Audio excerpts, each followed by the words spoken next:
kahvitauko jossakin Ateenan ja Tessalonikin puolessa välissä moottoritien varressa. Täällä on hyviä levähdyspaikkoja. No ei nää nyt mitään kauniita ole, että tämmönen vaan mahdut ajamaan tiestä sivuun, mutta yleensä niissä on erittäin siistit vessat, vesipisteet, tämmöset, että ihan mielellään niihin menee. Me ollaan kotimatkalla nyt oikeastaan. Lähdettiin aamuvarhaan Termopylästä ajamaan ja tänään mennään Kreikan ihan pohjoisrajalle vai? Pohjois-Makedoniaan. Me mennään, Pohjois-Makedonian puolelle. Se on nyt ihan uusi valtio, joka jännittää kyllä. Koska ainakin aikaisemmin on lukenut siitä, että sinne älkää menkö rosvojen pesään, mutta katsotaan nyt, jospa sieltä. Kokeilemme mennä viinitilalle, jossa saamme viinitastingin ja illallisen. No. Onko omat viinit jo loppu? On meillä vielä. Onko? Kahviherkkuna on minulla kreikkalaista halvaa. Se on minulle mieleistä, mä tykkään. Cobra ostaa. Voisin kyllä sanoa muutaman sanasen Kreikassa koirista. Koiria täällä on joka puolella. Irtokoiria. Ne ei sillä tavalla ole niin kuin villiintyneitä, että ne on ihmisille ystävällisiä, mutta ne elelee laumoissa. Ainakin tuolla, missä ihmisiä liikkuu, turisteja sillä tavalla, niin joka puolella. On kissojakin, mutta kissoja on enempi sillä tavalla rakennusten ja ihmisten suojassa. Mutta aina siellä muutama koirakin on. Kyllä ne sovussa on keskenään, ne tappele esimerkiksi. Kulkukoirat on pääsääntöisesti, ne on siis ystävällisiä ja rauhanomaisia ja tulee valonkin tutustumaan ystävällisesti. Mutta valo ei osaa olla ystävällinen, se pelkää koiria ja helposti rupeaa ottamaan hyvin torjuvan asenteen siinä vaiheessa, kun ne tulee, jolloin sitten tilanne on aika konfliktiherkkä. Että tänäkin aamuna, kun siellä Termopylässä yrittivät aamulenkille mennä valon kanssa, niin siellä aukiolla päivystävä viiden isohkon koiran lauma juoksi kipin kapin paikalle heti, kun valo otettiin autosta ulos ja tilanne rupesi sitten kärjistymään, vaan oli pakko lähteä pois siitä tilanteesta. Se vaan ootti sitä, että milloin tappelu alkaa, niin ei hyvä. Olen miettinyt, että kyllä niiden kreikkalaisten pitäisi tehdä jotain. Minusta se on koiraongelma, jos maa on täynnä tommosia vapaana juoksevia koiralaumoja, koiria, joita ei kukaan omista. Onhan siellä sitten, pääsääntöisesti ne koirat oli ihan hyvävointisen näköisiä, ei ollut nälkiintyneitä ja kurjia, vaan reippaita ja iloisia ja elelivät mukavasti siellä laumassa, mutta että ihmettelen, jos ei niistä aiheudu myöskin ongelmia ja vaaraa. Että jotain pitäisi tehdä. Toinen asia, mitä olen miettinyt Kreikan kohdalta kanssa, on se, että minusta täällä ei kierrätysasiat ja ympäristöasiat ole vielä läheskään mallillansa, vaan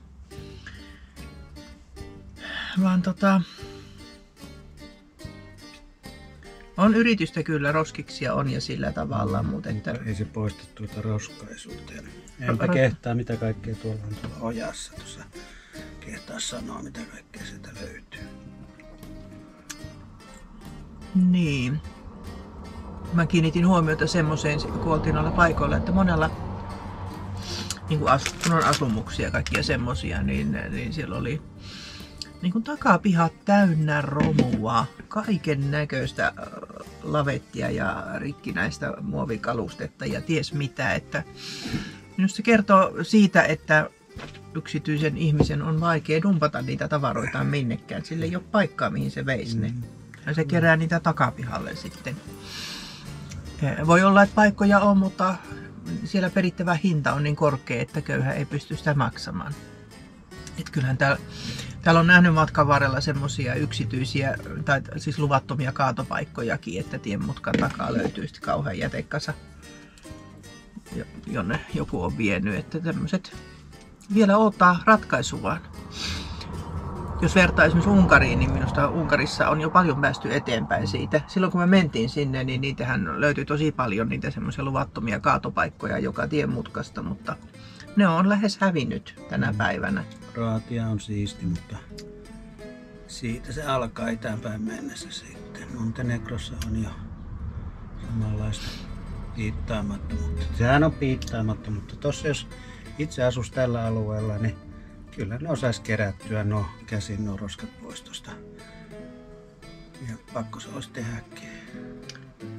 Niin vai kuinka monta vuotta sä jaksaisit motivoitua keräämään sitten toisten heittämiä roskia aina alueelta? Mikä pakko? Kahlataan roskissa. Että kyllä tavallaan Kreikalla on minusta semmoiset kahdet kasvot. Että on ne alueet, jotka on turistialueita. Ja nehän on todella siistiä, kauniita, laitettuja, esteettisesti korkeatasoisia. Palvelut pelaa, kaikki on kunnossa. Mutta sitten, sanoisiko näitä alueita vaikka takapihoiksi? No en sanoisi. Minusta tämä on Pohjois-Kreikka, niin tämä on yleisilmeiltään todella siisti ja kaunis. Tämä on viljelyalue. Etelässä ei viljelty, kun siellä on sitä vuorta ja kalliota niin paljon, että ainut mikä oli siellä, niin laaksoissa appelsiini, sitruuna ja oliivi. Ja oliivi vielä vuoren rinteilläkin, mutta täällä on viljapeltoja. Lähdetään Montenegroon. No. Ei Montenegroon, kuin Pohjois-Makedonia. Pohjois-Makedonia, joo mä syötän. Konfliktiherkkä alue sekin. Kreikkalaistahan ei tykkää siitä, että maa nimettiin Pohjois-Makedoniaksi, koska Kreikassa on oma Makedonia maakunta, ja he haluaa omistaa tämän Makedonian nimen, koska Aleksanteri Suuri oli kotoisin Makedoniasta ja sen omimisestahan siinä on vähän kysymys myös. Joo. Mutta joka Aleksanteri Suuri niin ei kyllä pärjäisi Suomen hallituksen pääministerinä kyllä, että se on vähän konfliktiherkkä henkilö myöskin. Okei.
si staven kume, zaigraj, oro pobedi.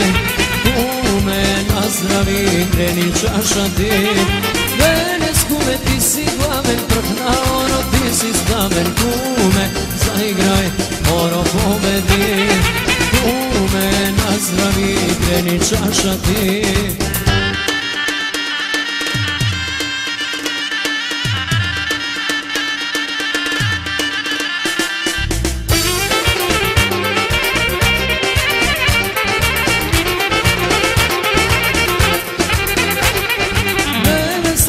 Se smejat, radosni se pesna pejat, ajde, veselo, samo neka je, genom neka vide zapamten.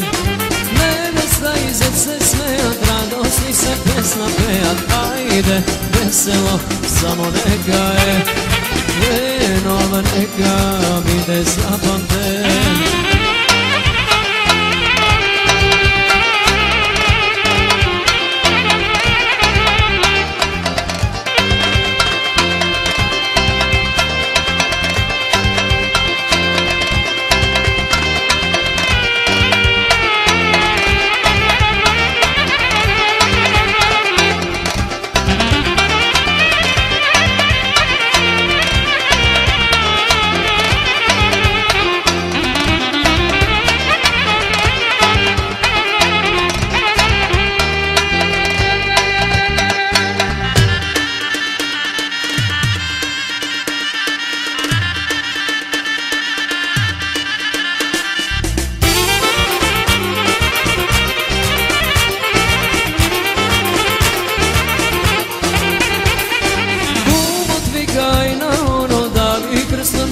Skoro gordost jedina, to da bide, milost babina, to neka je. Kumot vikaj na oro, da mi krstan nuče, skoro gordost jedina, to da bide, milost babina, to neka je.